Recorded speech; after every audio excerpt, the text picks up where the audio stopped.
Okay, so in this lesson, we're going to learn about the associative property.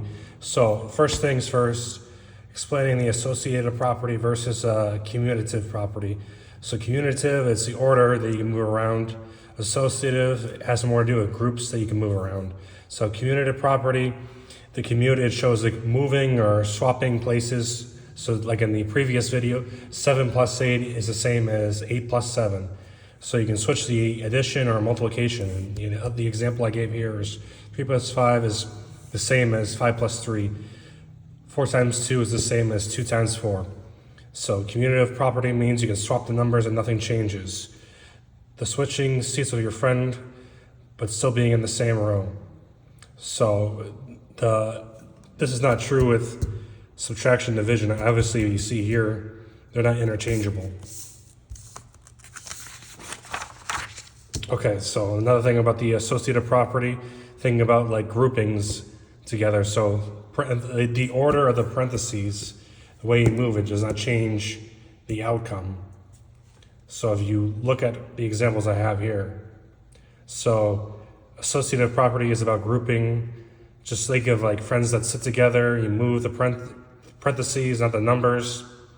So not true for subtraction and division, just like the commutative. So commutative is change the order, associative is change the grouping. Okay, so some examples, you look right here. So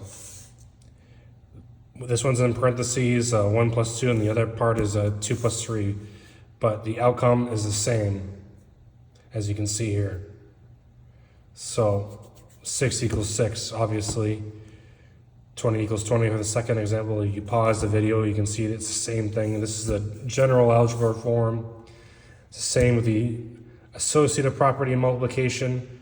So the order of the parentheses does not change the outcome. It's going to equal each other. All right, so something that's obviously not associative property, subtraction and division.